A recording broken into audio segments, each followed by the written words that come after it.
One man. Goodbye. Hello, Heisman. 20, 25, 30, 35, 40, 45, 50, 45. There goes Davis. Oh, my God. Davis is going to run it all the way back. Auburn's going to win the football game. They give it back now to the 30. They're down to the 20. All the band is out on the field. He's going to go into the end zone. Four-man Alabama rush. Got him. Oh, no, they didn't. Oh, my gracious. Yep. How about that?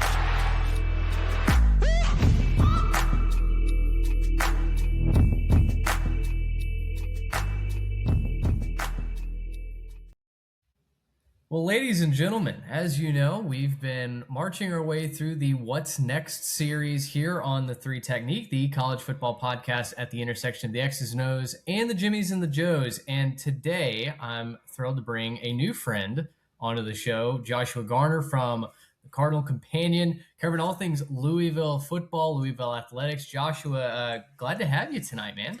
Yeah, man. Thank you for having me on the show. You know, this is pretty fun for me. I was a big fan of the show before, we kind of got linked up. So I'm excited to be on here, and let's have some fun tonight, man.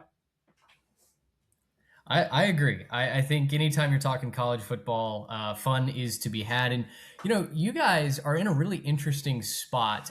When I originally approached you guys to, help us write an article, come on and do a podcast, I was looking for teams that were ready to take that next step. And, fans of this show will know that we've tabbed Louisville as one of those teams that's like kind of what Texas A&M did this past year, right? A lot of seasons where it's been good, maybe not great, had a hot start, and then the wheels fall off at a certain time, right? It's never felt like, okay, here was the complete season, stem to stern, that resulted in a conference championship, a playoff appearance, etc. But you can see the promise, right? You can see all the ingredients coming together to eventually bake that cake.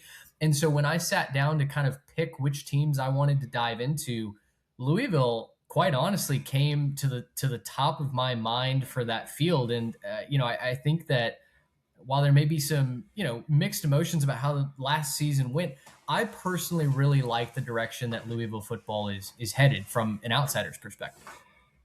Yeah, one of the things that it's been really, when we talk about Louisville football, well, I'm really only referencing the Jeff Brom era.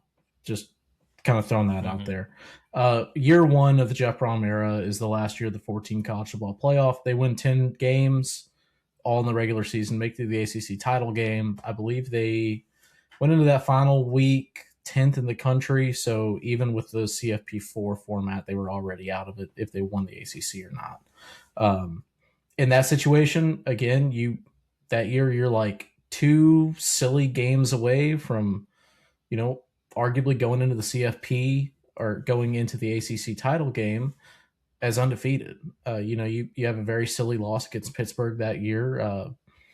Jack Plummer he had not a very good performance, to be very kind, and then you just very uncharacteristically played against Kentucky. And that's what it was. And then you go into the next season, the very first CFP 12 season, and you played a tough schedule for Louisville. You ended up playing, I believe, 3 college football playoff teams and Miami, who was the second to last team left out of the college football playoff. And you can really say Louisville was 7 or 8 plays away from just turning around some of those games, beating an SMU here, beating a Miami here, and it just didn't happen, and you won 9 games and you won a Holiday Bowl. And for Louisville football, just being very realistic with the history of the program, that's a good season, but you're so close. Then this past year, to be honest, I don't want to say the wheels fell off because they didn't fall off, but very bluntly, and to be as kind as I can be, Miller Moss just was not what you expected him to be. And it really hindered the offense. Your offensive line, you kind of swung and missed on a few guys that you really thought were going to be something special. And the offense really struggled. But on the flip side, it's the best Louisville defense we saw last year in arguably 15 years, statistically, analytically, and what we saw on the field. So they've been so close under Jeff Brom.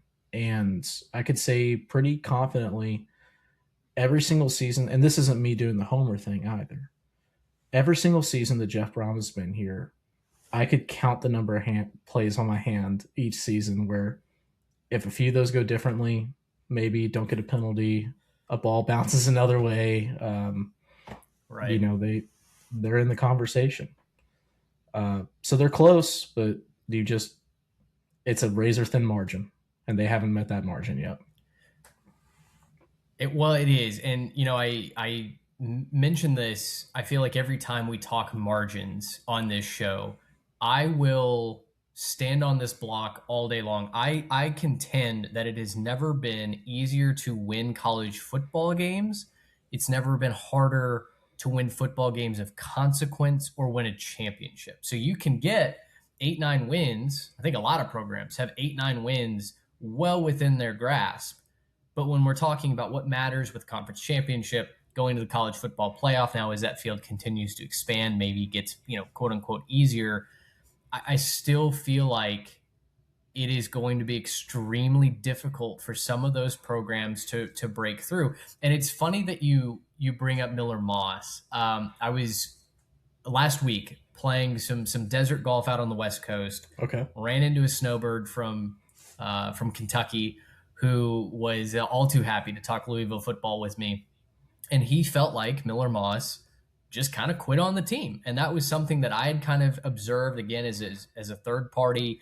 It felt like through his body language, the lack of leadership, it just felt like when stuff started to not be according to plan, maybe when, you weren't upsetting Miami, it just kind of felt like Moss fell off a little bit. How real is that? How fair is that to say as someone who covers the team every day?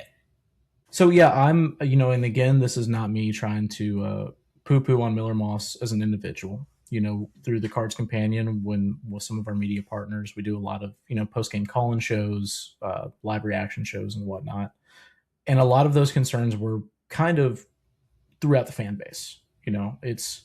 I'm not a body language expert, I'm not a speech expert, but it was very concerning to me that when you looked at the sidelines for most games, Miller Moss was never with the wide receivers or with the offensive line or the running backs. He was always very centered around the quarterback coaching and the other quarterbacks. Then on top of that, when Miller Moss would, take a big hit, which unfortunately for Miller Moss was a lot because the offensive line play wasn't that good, you didn't really see offensive linemen rushing to help him up, which was just a weird thing. Kind of the big thing, though, that clued me in that maybe this is happening is after the Southern Methodist game, Miller Moss made some comments to the media stating, and I'm going to paraphrase this, so I'm sorry this isn't, a word-for-word quote, but we have some locker room issues right now, and that's something they have to fix in the offseason because of the amount of players they brought into the transfer portal. And the moment that we start referring to your coaching staff and the team that you play on as they, I think that's an issue. Again, not an expert, but we call that a clue in the business.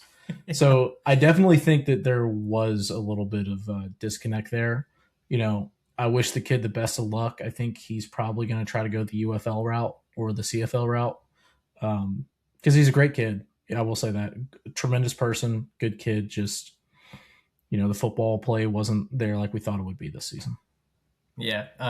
Yeah, no kidding. When that press conference after SMU went viral for all the wrong reasons. And as soon as you start throwing around the theys and thems, that's not a great sign for team camaraderie. So Josh, with that is kind of, added context, extra context. I gave you guys the task of giving Jeff Brom a grade for the time that he's spent at Louisville, which is, these last two seasons. There's been some peaks, there's been some valleys. Overall, though, I would have to imagine that you guys are pretty high, pretty positive on the job that Brom has done. We absolutely have. Traditionally speaking, Louisville football, it's not a very good history of football, to be completely honest with you. There's been a few, peaks, 5-year highs, but really, I would argue the program kind of gained national relevancy under Howard Schnellenberger through the mid 80s to late 90s. Before that, it just wasn't very good football, to be honest. So Louisville's not a long story program. What I will say, though, in that time, at least in the past 26 years through the year 2000, Louisville's kind of peaked and valleyed a lot. They've had a lot of high points, BCS games, a lot of 9-win seasons here and there. But there's never been a lot of continued success. We think back to the Bobby Petrino 1.0 era through the mid-2000s, and you had success, but at the end of the day, Bobby Petrino left. And you sadly weren't able to maintain that success because you had a new hire. We think back to Charlie Strong, and you had success, but you weren't able to maintain Charlie Strong, so that success goes away because he goes to Texas. And then Bobby Petrino 2.0, you had like 2 years and then kind of a car wreck. So that's the thing with Louisville. There's never been a lot of sustained success over 3 to 6 year period. It's always been very peaked. For Jeff Brom, he's not leaving. He's a Louisville guy. We learned that very clearly this past coaching cycle. And he's winning 9 games a year consistently. When we talk about the history of Louisville football, 9-win seasons are good seasons for Louisville, man. And that's not me trying to lower the bar at all, but just being very blunt, that's a good season. Along with that, you're making the ACC title game year 1. I get it that the ACC might have been down that year and you had a good draw, but getting to that point is great. I give him an A-, and I would love to give him an A+, and I would give him an A+. It's just you've been so close, like we talked about at the top of the show. And you always have like what I call a Jeff Brom blunder game. It's always happened. And to be completely honest with you, the fan base has kind of seen it in real time, and it's become a big gripe of the fan base. Now, is the fan base wanting to fire Jeff Brom because of that? Well, no, absolutely not. But it's still pretty good. It's just we all see it could be a lot better. So that's why I give him an A-.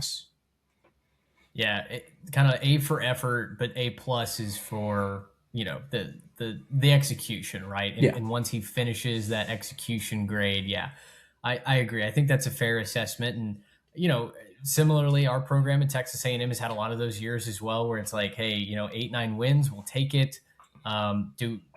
Do we see the flaws that our team or a coach has? Absolutely, but he's also our guy, right? And so it is an interesting position as a fan, I think, to kind of accept that and lean into that. But, again, like I led with the show, I still think that there's a lot to like about the direction of Louisville, and making the ACC title game in year 1, I think is obviously proof of concept, right? You can do it. There's a lot to look forward to as Brom continues to build.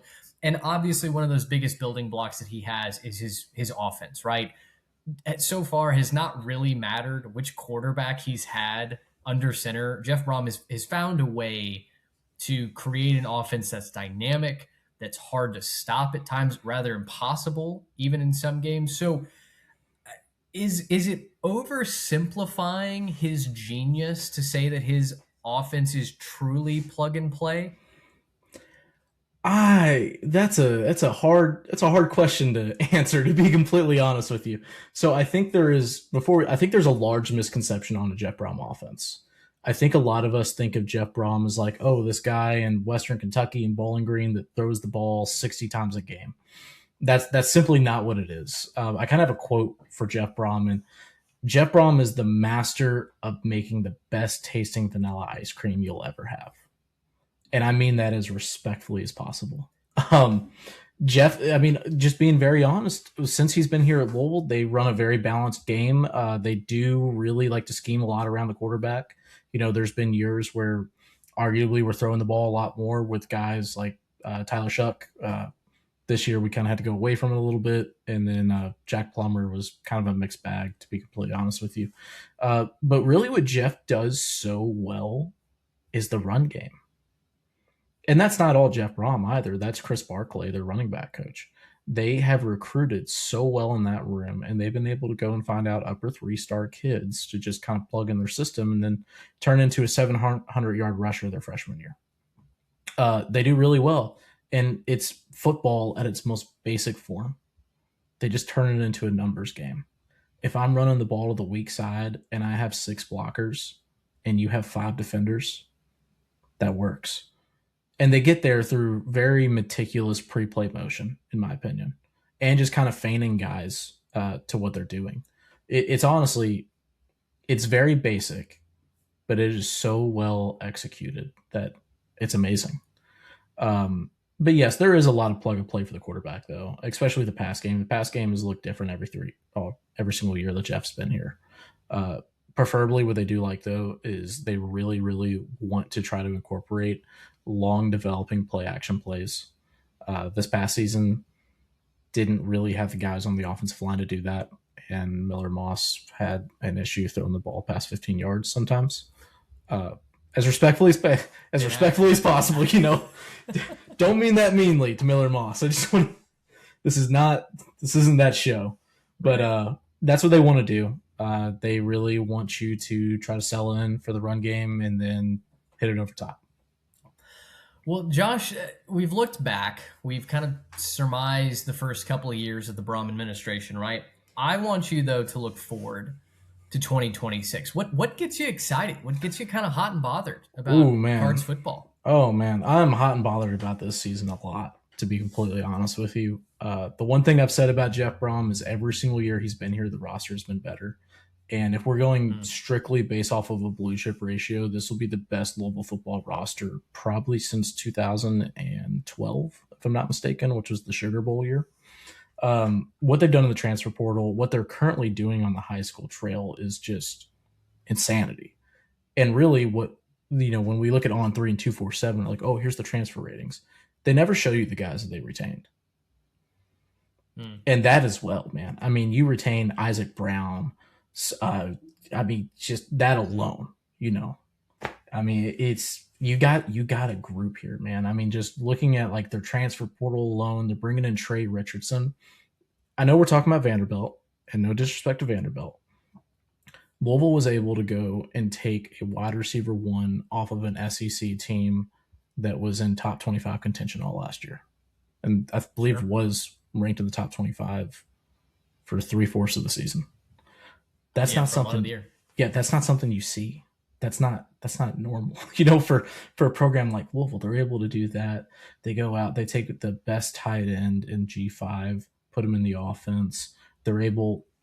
Lincoln Kienholz, it's kind of the big question mark for next year. That'll be their incoming quarterback. He was the backup for Julian Sand at Ohio State. Everything we've heard about Lincoln has been good. It's just Julian Sand is a really, really good, very talented kid, But going into this season, it was kind of reported around all different Ohio State sources that Julian and Lincoln were neck and neck for that competition. And, if Lincoln can play to the ability that Julian Sand played to last year, or even to 90% of the ability they played to, I feel pretty excited there.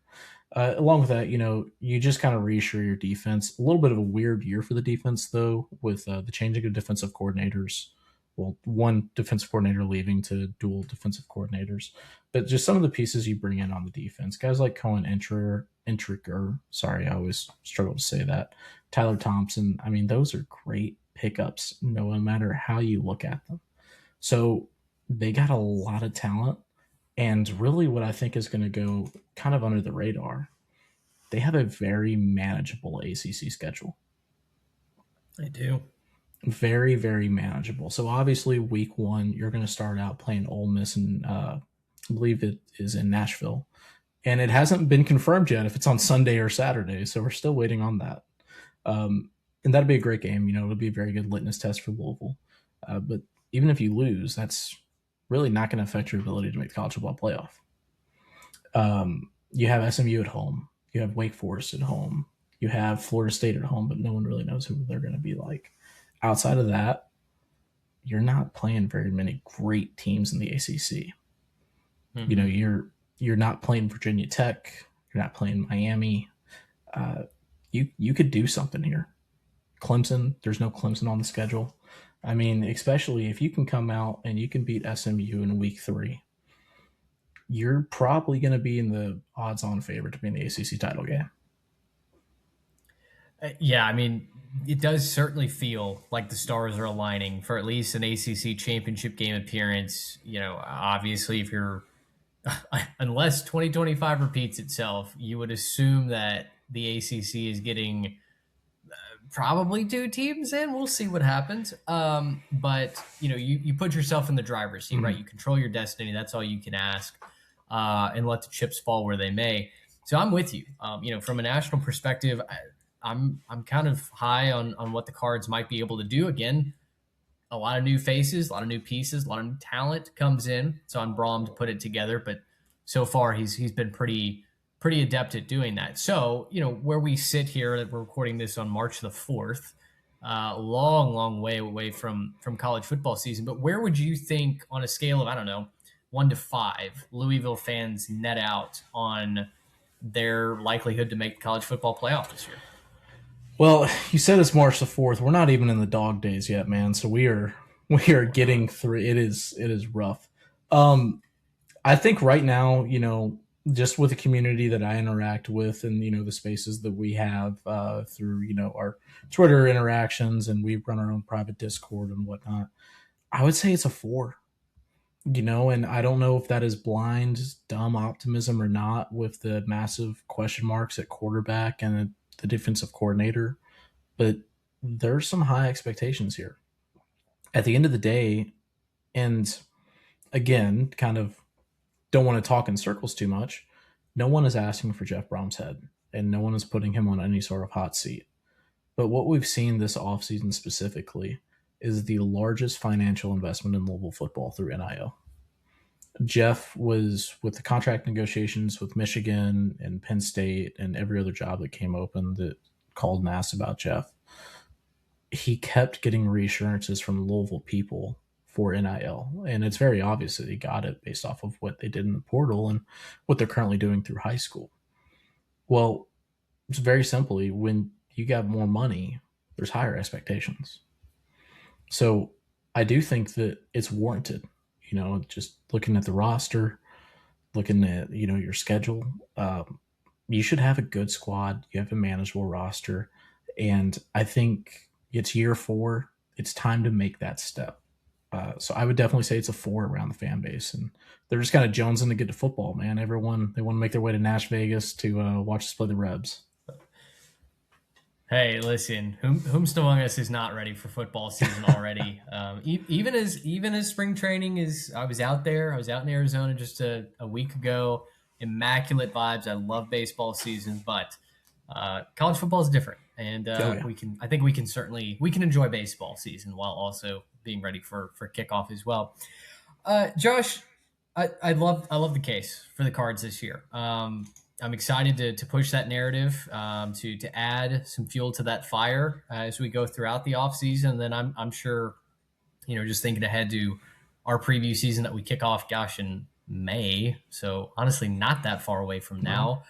I think I'm going to join you guys on that block for the Cards to certainly be in contention to make the college football playoff if you'll have me.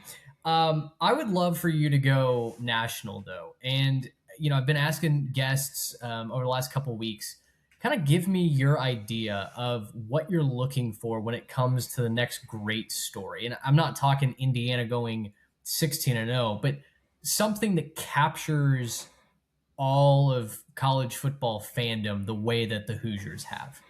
Well, I think when we look at college basketball, everyone loves March Madness, not just because there's basketball games on all, numbers of the. Oh my goodness, I can't speak. I'm sorry. Let me redo that if you don't mind. Sure. Well, when we look at college basketball, we think of how much we all love March Madness. And it's not just because of, there's basketball games on all throughout the day. It's because of your Cinderellas. People want to see your Florida Gulf Coast. They want to see your smaller schools able to advance to the tournament and compete for a national title. I think the same thing for college football. I'm really interested to see who is that next G5 that can step up and maybe not compete for a national title, but at least win a game in the college football playoff. And I'll be honest with you, I think it's coming. I really do think it's coming. We look at just the current age of college football that we see, talent is getting more and more spread out via the transfer portal. And now that you have the $20.5 million rev share, not all G5 schools are spending a lot with that money on football, but there are enough where you can go get quality kids in the transfer portal that might have been under recruited, or they might have some sort of an issue that has not made them desirable for the Power 4 schools, and get that talent. Now, I know we all think of, it's probably going to be an AAC team, which I would argue, yes, you're right, because proportionally the AAC does have better talent than the rest of the G5. I would argue, though, it would be like even sweeter or even cooler if it was one of, the lower G5 conferences, someone like a MAC school or even like a Sunbelt school, because we don't see those schools flirting a lot with conference realignment. So I would love to see that, one of those schools making a run. Honestly, I thought James Madison could have been it this year. They were a really good ball team. I can tell you firsthand as a Louisville fan, they were a good ball team, man. Yep. They got a tough draw, but the G5 school is always going to have a tough draw, just being very honest. But that's what I want to see. I want to see the G5 really kind of, win a game and try to make a run here. And I think we're getting close to that. It's funny to dig back into our metrics, and we changed a lot. We rebranded. We did a lot of upgrading and put a lot of work into our content last preseason. But even with all of that and a whole new production scheme and everything that we did, the G5 previews did as good, if not better, than the Power 4 previews. And I think that was really fun to watch, not only validating for us who we wrote a team preview for every single team. We're adding a couple more this year with Sacramento State, North Dakota State, but the passion, the intensity, I think, from college football fans is there for G5, no matter how much the big national brands will try and dismiss it and talk down to it and say, hey, we need to be playing in different leagues. The results speak for themselves when it comes to what the audience wants. And I'm right there with you, man. Like, if you did have a James Madison or, a North Dakota State, a Sacramento State, find a way to go on this big run, win a playoff game, I think it would be talked about, at least in the same neighborhood as the way that we talk about App State beating Michigan back in the day, right? Like, you want to see history happen. And I think it's certainly a possibility every single year. Boise State, I think it's a bad rap for the way that they lost to Penn State. They were a couple of execution errors away in that first half, I think, from having a close game, right? I mean, James Madison put up a bunch of points on the Oregon defense. So you can see glimpses of it. We just haven't had one of those teams put it all together, but that's why we play the games. And I think that's certainly what makes this sport special. Josh, close it out with this. What's one big prediction that you have for 2026? Well, before we get into this, I just want to point out one thing. I wrote a primer, a little behind the scenes. I wrote a primer document like a month ago for you guys. A lot of this stuff has kind of happened in that month. So I apologize a little bit. Also with that, like, I wrote a primer doc for you guys, and like a week after I wrote it, Pete Nakos interviewed Jeff Brom and said a lot of the same things I said. So I promise I'm not just copying his homework. These guys can attest to me, but I really think that this is the last season of like the Wild West of college football. I think that you're going to see some pretty transformative changes to the sport, especially with how the NCAA and how the CSC is able to operate. I think that ultimately, at the end of the day, and I'm sorry, I don't mean to take it in this direction, I think Congress will get involved with college football. Just at the very core, we have taxpayer-funded institutions that are harming other taxpayer-funded institutions. That's not a thing that happens a lot in governance. So I think there's going to be some massive changes. I think that you're going to see very strict enforcements of the 20.5 revenue sharing. And I even think that we could get to the point where we see some sort of a cap on NIL spending outside of revenue sharing. Now that would make that to get there, we would have to have all the conferences agree, or else we'd have to have some sort of congressional input on that. But I think it's coming. There's been a very, very big push recently of what works best for college football. If it is the SAFE Act that is trying to get pushed through Congress, or if it's the SCORE Act that's trying to get pushed through conference. Me, as an average college football fan, I couldn't tell you which one would work best. They're both very interesting. It's a very interesting concept to see them try to pull together all of college football TV revenue. I don't know how that would work. I don't know if that's even something that you could get the Big Ten and the SEC on board with. But I think there's some big changes coming. And I think that a lot of it is going to be led from the conferences. Because throughout the interviews that I've done on my page with both players, coaches, player representatives, the agents, everyone is tired of how the transfer portal currently works. It's exhausting on all fronts, and I don't think that really anybody wants it to keep going. So I don't know if you see a return to a one-time transfer rule, if you see the axing of interconference transfers. I don't know what it looks like, but I'm pretty confident in saying that this is the last season of what we think of as the Wild West of college football. And with that, I mean, it sounds so simple, right? You and I and many others are clamoring for some semblance of rules and regulations and, a fair playing field for all, whatever that looks like. Is it as simple as, okay, get rid of the Wild West, put together a set of rules, everything kind of goes back to hunky-dory, or are we past a point of no return where, what we've come to know as normal college football, normal college sports might be a thing of the textbooks? I think we're well past the point. Again, I don't know what college football looks like in 5 years. I know it doesn't look like what we have now, and I know it doesn't look like what we had 5 years ago. I mean, the pessimistic approach that a lot of people have always taken with this is, okay, well, if you do implement these strict caps, we're just going to go back to paying players under the table. Now, in my opinion, I think a lot of that happened throughout the mid-2000s, really until NIL came on, just being completely honest. No reason to try to put a time frame on it. I think a lot of that has happened because of how, in pardon my language, gutless the NCAA has been. And to be fair to the NCAA, they're fighting an uphill battle. There's really not a lot they can do, especially when the rulings that they're imposing on state institutions, the state institutions can just sue them in their own jurisdictions and states and magically win every single time. I get it.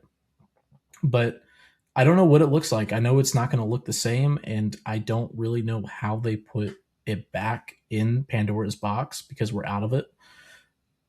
But it's not going to look like how it is now at all. And I'm sorry, this is probably bad content because I'm just saying, I don't know what it's going to look like. But genuinely speaking, and I don't think anyone knows what it's going to look like. Yeah, no, I think you're exactly right. I do feel good that general managers, it seems like schools are kind of wrapping their heads around and their arms around the logistical realities, right? And you're starting to see maybe some of these organizations run more like an NFL franchise. I think if we could have the management of, NFL programs, but the beauty and the structure of college football, that's obviously the best. But, I think you're right. It truly is kind of enjoy it while we have it, because we don't know what's coming up next year. I feel like very similar to how Major League Baseball fans are going to try and cherish every game this year because, a lockout might be coming next year. We don't have a lockout coming for college football, but you also don't know what the heck the sport's going to look like a year from now, right? Yeah. And, one thing I would really, I would implore your listeners to do, please try to find it. Take the Louisville stuff out of it, not Louisville related here at all. So the University of Louisville actually yesterday on March 3rd released a white page from the athletic director, the president of the school, and a few other people. It was authored by, but it was essentially a study on the current impact of the college landscape on college athletics departments. And they gave hard numbers for the University of Louisville. They gave hard numbers, I believe, for Ohio State, Rutgers, Florida State, and like 4 or 5 other schools. But it's great information. And at the end of the day, what we're currently doing, and college football guides college athletics, so that's what the spotlight's going to be on, is not sustainable for anybody at any level of play. The issues that the issues that Texas is facing, Louisville is facing, and Akron are all facing the same issues and the same deficit shortfalls. So at the end of the day, when push comes to shove, something is going to have to change, and it'll be a substantial change when it happens. Right there with you. Excited to see where the sport goes. It feels like we're getting closer in some areas, maybe farther away in some others, but no doubt, no boring days covering this sport. Josh, you've been a great guest to have on. Tell the Jimmies and the Joes who aren't familiar with your work where they can find you. Yeah, man. So we're on YouTube at Cards Companion. We try to post at least like 2 videos a week, just kind of whatever we're kind of feeling. We cover college football year round, a little bit of college baseball here and there, nothing too crazy. On top of that, you can find us on Twitter over at Cards Companion. Great page, primarily covering the University of Louisville. And if you want to find me personally, I'm on Twitter or X or whatever Elon Musk decides to call it today, at Tropics Cards, and I post about college football, memes, and stock car racing. So come check me out. We have a fun time. There you go. I mean, what's not to like about that combination? Josh Garner, Cards Companion, appreciate you jumping on. Let's do this again soon. Absolutely, man. Thank you, and you're always welcome on our content as well. Awesome. Can't wait. Love to talk some ACC football with you guys. Thanks again to Josh Garner. For the Jimmies and Joes, thanks for hanging out with us as well at 3 Tech Pod. If this is your first time finding our show, we'd love to have you be a subscriber on YouTube, on X, on Instagram, over on our Substack as well. You can find us, just search 3 Tech Pod in your browser. For Josh Garner, I'm Mitch Mason. Thanks so much for hanging out with us. Until next time, so long, everybody.